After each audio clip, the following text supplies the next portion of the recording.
mesários? O Tribunal Regional Eleitoral de Mato Grosso busca voluntários para trabalhar neste pleito. E ainda uma entrevista ao vivo com o candidato ao Senado, Gilberto Lopes Filho, do PSOL. Veja esses e outros destaques no RDTV desta segunda-feira, dia 8 de setembro, que já está no ar.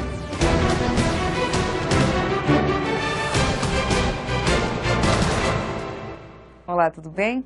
Para atender a demanda deste pleito, o Tribunal Regional Eleitoral de Mato Grosso faz campanha para que voluntários trabalhem como mesários, mas o número ainda não é suficiente. Confira os detalhes na reportagem de Gabriela Araújo e Júlio Cruz.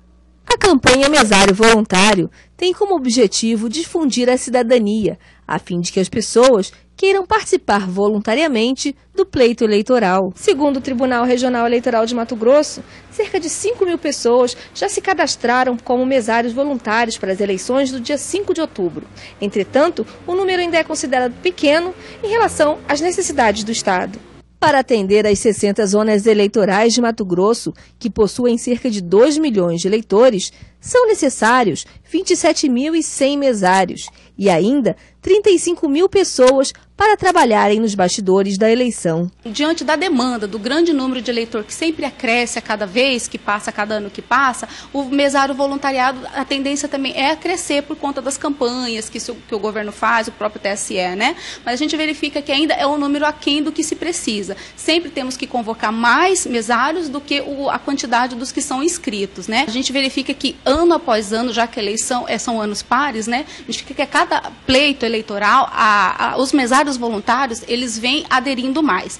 Inclusive, o Tribunal Regional Eleitoral, em sua especificidade, trabalha para que a gente possa conseguir atrair mais, né? Além de ser instrumento primordial na manutenção da democracia, o mesário recebe outros benefícios. Fora as questões das palestras que os próprios juízos têm dado para poder conscientizar desde cedo os futuros eleitores, a gente tenta buscar campanhas, a gente tenta buscar vínculos, convênios com faculdades e tem também a questão do benefício legal, que é o dobro da folga para que o mesário é convocado, né? A cada convocação de um dia ele tem o dobro da folga. Mas ser mesário requer responsabilidade e obrigações legais. E a partir do momento que ele é convocado e não tem nenhum óbice de dispensa, ele passa a ter o compromisso público, né? Ele é um agente, inclusive, honorífico, né? Esse mesário que ele vem do treinamento e por um motivo ou outro, desde que não seja justificado, porque se for justificado, ele tem um prazo para isso, não vai ter problema nenhum. Agora, se for injustificado e não vá trabalhar ou que abandone a sua sessão, ele vai ter contra si um processo, né, de mesário faltoso, e esse processo geralmente se comuna multa, que pode chegar de 17 a 35 reais e pode inclusive ser duplicada dependendo do caso que o juiz eleitoral pode arbitrar. É proibida a participação como mesários de políticos, pessoas ligadas a qualquer coligações e parentes de candidatos. E o cadastramento de mesários voluntários pode ser feito até um dia antes das eleições. Caso você se interesse, basta acessar o site tre-mt.jus.br.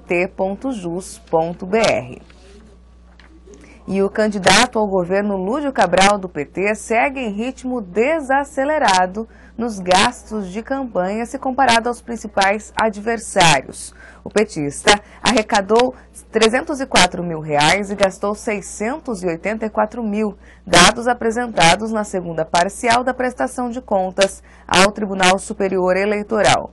O concorrente José Riva, do PSD, arrecadou cerca de R$573 mil e gastou cerca de R$751 mil. Já o pedetista Pedro Tax foi o candidato que mais recebeu e mais gastou. De receita foram R$11.200.000 e despesa R$10.200.000. O maior apoiador da campanha de Tax ainda é a família Maggi. Os gastos detalhados dos candidatos ao governo e ao Senado você confere em reportagens no portal do Grupo RD News.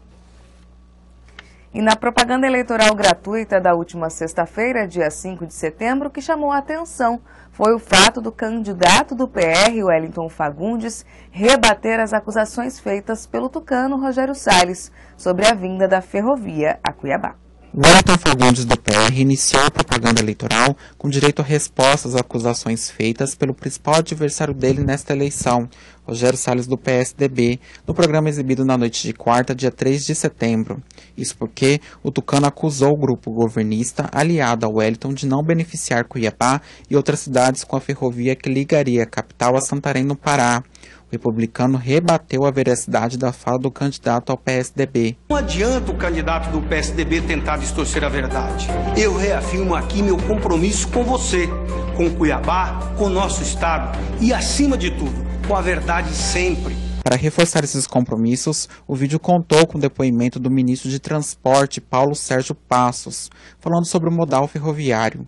Mesmo assim, Rogério Salles repetiu as acusações sobre a ferrovia no programa eleitoral e também aproveitou o tempo para repercutir a pesquisa Ibope, onde ele aparece com um crescimento de 11 pontos percentuais. Já o candidato do PSOL, Gilberto Lopes Filho, também reprisou a propaganda eleitoral. O postulante Rui Prado, do PSD, apresentou proposta contra a violência a mulheres. Confira agora a agenda dos candidatos ao governo de Mato Grosso para esta segunda-feira, dia 8 de setembro. Pedro Táxi, do PDT, não forneceu a agenda. Lúdio Cabral, do PT, realiza caminhadas, concede entrevistas, grava programa eleitoral e se reúne com o Conselho da Mulher da OAB e com a maçonaria. José Riva, do PSD, realiza visita, participa de entrevistas, faz caminhada no bairro Alvorada, em Cuiabá, e termina a agenda de hoje participando de reuniões com o Fórum Sindical e no Cochipó. Já os candidatos Muvuca, do PHS, e José Roberto, do PSOL, também não forneceram a agenda. E o candidato ao Senado, Rogério Salles, do PSDB, é um dos réus em um processo por improbidade administrativa devido a prejuízos ao erário de R$ 8.800.000. O caso está em tramitação na Justiça desde 2007, quando a Procuradoria-Geral do Estado abriu ação contra o tucano pela venda irregular de ações da SEMAT. Em 2011, o caso foi parar no Superior Tribunal de Justiça, mas o conteúdo do processo só veio a público neste fim de semana. Salles foi governador de Mato Grosso em 2002, quando assumiu o lugar de Dante de Oliveira. Em setembro daquele ano, o governo vendeu, sem seguir os devidos trâmites legais de licitação, R$ 1.500.000 de ações escriturais da SEMAT, por meio de uma ordem de transferência. O candidato Rogério Salles, em nota, afirma que houve um erro administrativo no processo de venda das ações da SEMAT e ele mesmo pediu para que fosse realizada a busca e apreensão dos documentos para recompor o prejuízo do patrimônio público. Mais informações na reportagem de Valéria Próspero, no portal do Grupo RD News. E você não saia daí porque na volta temos uma entrevista ao vivo com o candidato ao Senado, Gilberto Lopes Filho, do PSOL.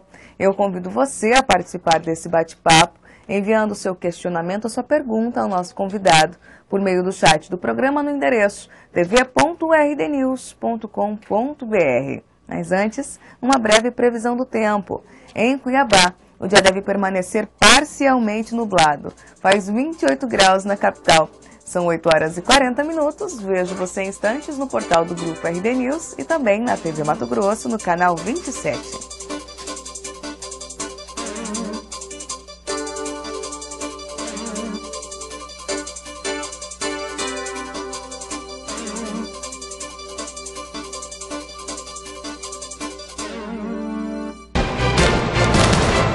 A Prefeitura de Cuiabá está trabalhando a todo vapor no projeto Novos Caminhos, o maior programa de asfalto da história da capital. É benefício para a nossa saúde, é qualidade de vida. Já são mais de 30 bairros recebendo asfalto de alta qualidade. A gente pode observar que agora eles estão caprichando, não é mais uma casquinha de ovo. Até 2016 serão 300 quilômetros de asfalto novo e 500 quilômetros de recapeamento. Prefeitura de Cuiabá, junto com o cidadão.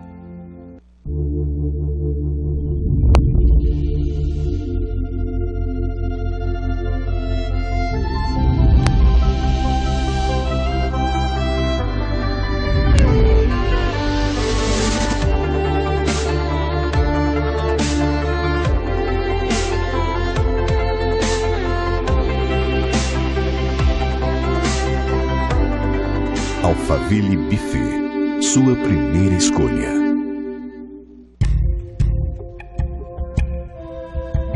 Você sabe onde seu filho pode brincar. Não. Evite os acidentes domésticos. Uma campanha Unimed Cuiabá. No mundo atual, a velocidade da notícia anda no tempo do próprio acontecimento. E você analisa, opina, busca, atualiza, onde quer que você esteja. A notícia tem que estar na sua tela, na palma da sua mão e onde você quiser. Um site de notícias só é completo quando você pode compartilhar, assistir e participar dos acontecimentos. RD News, RD TV e blog do Romilson. Jornalismo político e interativo. Leia, assista e opine. A Prefeitura de Cuiabá está trabalhando a todo vapor no projeto Novos Caminhos, o maior programa de asfalto da história da capital. Eu já moro aqui há 20 anos e nunca foi feito um trabalho desse aqui. Já são mais de 30 bairros recebendo asfalto de alta qualidade. Que é um asfalto muito bom, não é aquela casquinha de ovo que nem se diz, não. Até 2016 serão 300 quilômetros de asfalto novo e 500 quilômetros de recapeamento. Prefeitura de Cuiabá, junto com o cidadão. Bom trabalho, amor. Igualmente, querida. Boa aula, filho. Obrigado, mãe. E juízo vocês dois. Nada de ficar esquentando a cabeça por aí causando queimadas. Queimadas urbanas pioram a qualidade do ar e aumentam a incidência de doenças respiratórias. Conscientização começa em casa. Prefeitura de Cuiabá, junto com o cidadão. De volta com o RDTV para a retomada da rodada de entrevistas com os candidatos ao governo e ao Senado. A partir de hoje, os postulantes à senatória estarão no programa para responder durante 15 minutos aos questionamentos feitos por mim, pelos eleitores nas ruas de Cuiabá e Várzea Grande e ainda por você, internauta. Então vamos ao nosso bate-papo, enquanto eu estou aqui ao lado do candidato ao Senado, Gilberto Lopes Filho, do PSOL. Eu aguardo a sua participação. Nosso tempo começa a contar a partir de agora. Bom dia, candidato. Obrigada pela presença no RDTV. Bom dia. Candidato, nos fala um pouquinho o que o motivou a ser candidato ao Senado, uma vez que o senhor possui uma carreira como servidor público estadual. O que o motivou a ser candidato nessas eleições, a única vaga senatória? Olha, o meu entusiasmo pela candidatura é porque o Senado Federal do Mato Grosso, ele tem segmentos, né? Temos pessoas do agronegócio, temos grande pecuarista, temos segmentados, é bem segmentada a representação no Senado Federal. A minha motivação, o meu entusiasmo é para representar todos os trabalhadores, seja de qual classe for, classe média, classe alta, das pessoas mais humildes. A minha motivação maior é ser a voz do trabalhador no Senado Federal. O pessoal tem uma bandeira de sair candidato de candidaturas independentes. Acredita que, caso seja eleito, não seja necessária uma articulação com os outros partidos para garantir, inclusive, projetos para o Estado? A independência da nossa candidatura é com relação aos apoiadores. Nós não vendemos nosso mandato para esses segmentos, tipos que estão envolvidos em escândalo, como as grandes distribuidoras de combustível, latifúndio e demais segmentos que representam interesses individuais. Uma vez no Senado Federal, sim, nós temos que buscar os projetos, porque são 81 senadores, 3 para o Estado, né? Nós temos que colocar nosso projeto e buscar com que eles sejam aprovados para beneficiar a população, a grande maioria da população que carece de infraestrutura. Caso seja eleito, o senhor pretende trabalhar em comunhão com os senadores que aí estão, no caso, Blairo Maggi e Pedro Táxi, caso não seja eleito ao governo do Estado? Em comunhão não, nós vamos trabalhar unidos para que todos os segmentos da população mato-grossense sejam beneficiados com os nossos projetos. Porque nós não podemos trabalhar por interesses individuais. Como você falou, posso ter uma carreira cômoda como servidor público, próximo já de aposentar. Seria muito cômodo eu continuar lá no meu lugar, né? Mas a intenção nossa é trabalhar duro, firmemente no combate à corrupção.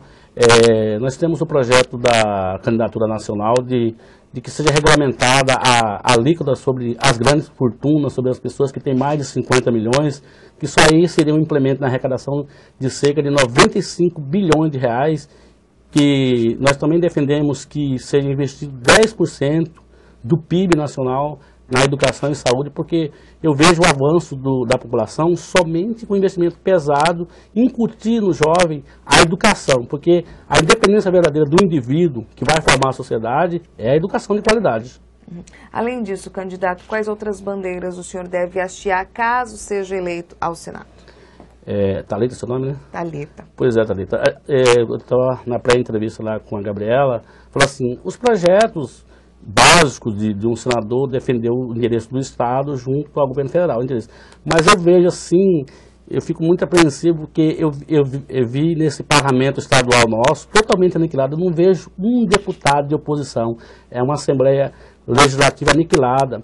Inclusive, até falei para ela que o governador de Mato Grosso é uma figura decorativa, quem governou Mato Grosso nos últimos 4 anos foi o presidente da Assembleia.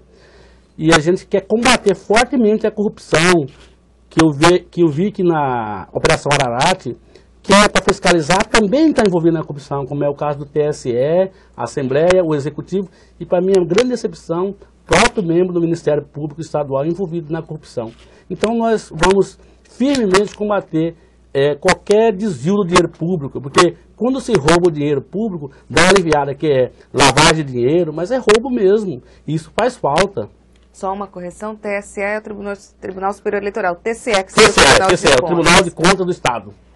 Além disso, candidato, a gente fala muito dos vices nessa eleição e dos suplentes, né? O senhor tem como suplente o Jeová, Caetano Júnior, Caetano e Gilberto Lopes. Faço até questão de falar Gilberto Lopes Filho, para saber que tem Gilberto Lopes. Meu pai, suplente, inclusive eu fui escolhido da convenção no último dia, e o meu pai, ele foi o suplente do procurador Mauro em 2010.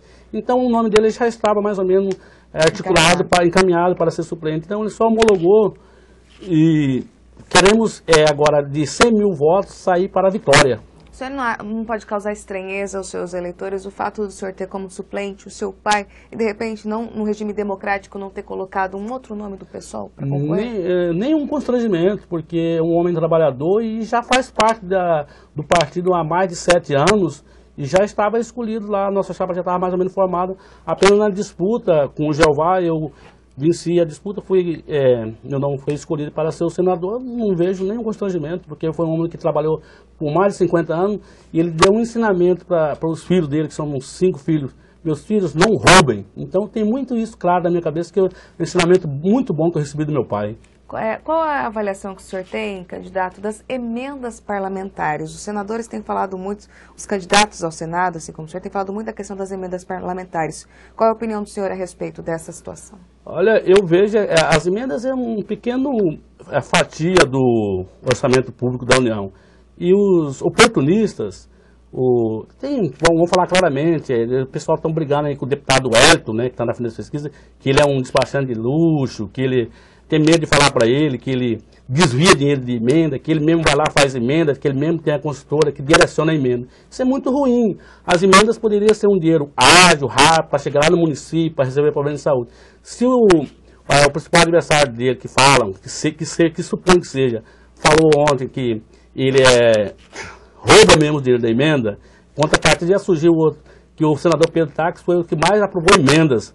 Então, eu acho que as emendas poderiam ser bem assim aplicadas. Como eu falo, dinheiro público é do povo. Se salário de Brasília tem que chegar ao município integralmente, 100% para o povo, para destinado à saúde, educação, onde está precisando, onde está necessitando. Se fica na mão de alguém, isso tem que ser investigado. Se o senhor fosse eleito, o senhor usaria as emendas para garantir benefícios? Eu poderia rever, porque tem o Pacto Federativo, né? E as emendas não é a maior parte do orçamento. É um dinheiro que ele fica assim meio livre da pressão de contas. E por isso que as pessoas dizem que a maioria do dinheiro da emenda fica na mão de quem as faz, né? De quem libera as emendas. Aí que chega a menos de 30% ao fim destinado. O senhor adotaria as emendas, então, caso fosse eleito? Não, ia rever as emendas. Não poderia adotar, porque eu vejo como seja um dinheiro rápido, mas se eliminar as burocracias, se a emenda sai de Brasília e chega ao Estado, ao município, integralmente, não vejo por que não tem emendas. Gostaria que o senhor fizesse uma... Tanto é que o senador Pedro Taques, que está na frente das pesquisas, liberou várias emendas. Se chegou ao cidadão de forma honesta, pode continuar, um meio rápido de chegar, né? Gostaria que o senhor fizesse uma avaliação dos senadores que aí estão, Blairo e Táxi. O Jaime, né? Quais os trabalhos de fato implementados para o Estado que o senhor acha que eles garantiram ou não?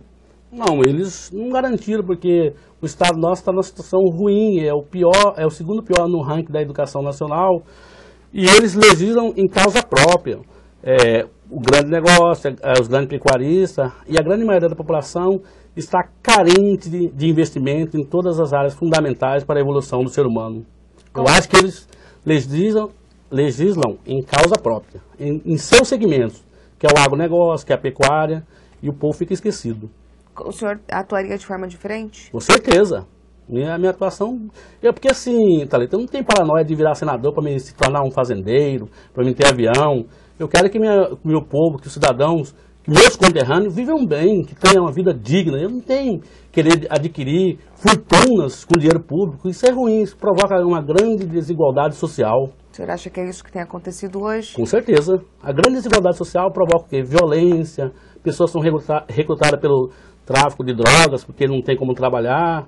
Então, quando as pessoas legislam em causa própria, causa a grande desigualdade social que existe no nosso Estado. O pessoal fez nas últimas eleições, em 2010, cerca de 100 mil votos com o procurador Mauro. Foi 97 mil e alguns votos. Com a suplência do Gilberto Lopes. Também com a suplência de Gilberto Lopes. Alcançou o 6º lugar de 7 candidatos. Os candidatos eleitos foram Blairo Maggi, com mais de 1 milhão de votos, e Pedro Táxi, com cerca de 800 mil. Como que o senhor pretende garantir todos esses votos para conseguir a única vaga ao Senado? Pois é, eu acho que eu prego o voto útil. O voto útil é o voto do trabalhador, não o voto dos segmentos. Eu confio na minha vitória, então o meu discurso é para chegar aos trabalhadores, para que eles tenham jornada de trabalho adequada, salários decentes. E quando eu falo de trabalhadores, não estou excluindo os trabalhadores que são considerados mais elitizados, porque às vezes quando você fala de trabalhadores, fala de pessoas mais humildes, não, de todos os trabalhadores, pelos médicos que trabalham no pronto-socorro, que não têm trabalhos dignos, que são profissionais bem qualificados, né, ou às vezes precisam de qualificação, pelos professores. Eu vou lutar para que os professores, os PMs, os agentes prisionais, tenham um piso salarial equivalente aos demais técnicos de nível superior da rede do Serviço Público Estadual, que é em torno de R$ 5.200. Qualquer pessoa que tem formação superior ganha R$ 5.200 em salário inicial, enquanto que um PM, os professores e agentes prisionais não chegam a 2.000 como início de carreira. Como o senhor conseguiria articular a questão de piso estadual trabalhando no Senado? Sim, é por isso que eu falo, né? A gente desce para o Estado porque a gente não aguenta ver o massacre do trabalhador do Estado. As pessoas ficam cômodas lá em Brasília. O orçamento tem, se a gente conseguir orçamento. Mas eu vou mais além. O Mato Grosso arrecadou no ano passado 13 bilhões e meio. 13 bilhões e meio. Se os 25% da educação fosse destinado à educação de forma integral e os 15 ou 12, não fala melhor, 15 ou 12 para a saúde, com certeza esses salários poderiam ser pagos decentemente. Porque hoje em dia as pessoas estão fugindo de ser professor, porque não tem segurança nas escolas, as escolas sucateadas, os alunos chegam até ser agressivos com os mestres. Então nós temos que investir para que os jovens tenham interesse em estudar, tenham motivação em ir para a escola. Porque ninguém quer ir para uma escola sucateada, suja, arrebentada. Isso a gente falando em políticas em nível estadual. Eu sei que isso não é a função do senador, mas você pode viabilizar recursos para que esses investimentos ocorram nesse setor. Candidato, a gente tem uma pergunta da Rua da Maria Conceição da Costa. Meu nome é Maria Conceição da Costa e eu faço uma pergunta para o candidato Gilberto. O que ele vai fazer com os idosos e a moradias? Idosos e moradia. Olha, os idosos, as pessoas que chegam a ser idosos, são pessoas que conseguiram ter uma vida bem digna, né? São idosos. Hoje temos o centro de convivência, nós vamos reforçar o centro de convivência, parece que as pessoas têm uma vida mais saudável. E qual foi a outra pergunta dela mesmo? Moradia. A moradia, né? Nós acabamos de ver ali incêndio lá em São Paulo, as pessoas vão tudo para a população urbana, está excessivo, muitas favelas. Nós vamos viabilizar recursos para fazer casas populares, mas casas populares mais decentes, não essas pequenininhas que tem aí, umas casas mais espaçosas, porque tem dinheiro para fazer. O Brasil é um país viável, a sétima economia do mundo, nós temos que repartir mais a economia para que a grande maioria também seja favorecido, tanto na moradia, quanto no país idoso. Temos condições de fazer um país muito melhor. A gente sabe, candidato, que o candidato ao Senado ajuda muito a colher votos ao candidato a governo e vice-versa. Na última pesquisa divulgada pelo IPOP na semana passada, o candidato José Roberto ao governo pelo partido do senhor teve uma queda nas intenções de voto. Como conseguir convencer o eleitor até o dia 5 de outubro a votar no PSOL? Nós temos o discurso que o pessoal de todos os partidos aí não participa de nenhuma coalizão. Nós não temos vínculo com nenhum dinheiro sujo. Então nós temos que transmitir ao povo trabalhador que nós somos a opção real de mudança, uma opção de gestão nova, e queremos crer que o trabalhador também possa entender a nossa fala, o nosso discurso de forma concreta, porque não tendo vínculo com esses segmentos fortes que comandam a economia, poderemos sim fazer uma gestão participativa com o povo no poder. É possível fazer política sem ter um tipo de coligação ou articulação com outros partidos? Não, assim, se falar no nível estadual, se o pessoal eleger poucos deputados, né? Em nível estadual ou em nível nacional também? Sim, a gente tem que buscar, junto com o parlamento, fazer um trabalho que vise favorecer a grande maioria da população. Ninguém governa sozinho. Nós temos que buscar, assim, participação de todos os partidos que foram eleitos para esse fim. Como têm sido as articulações para o fortalecimento da candidatura da presidenciável Luciana Genro aqui?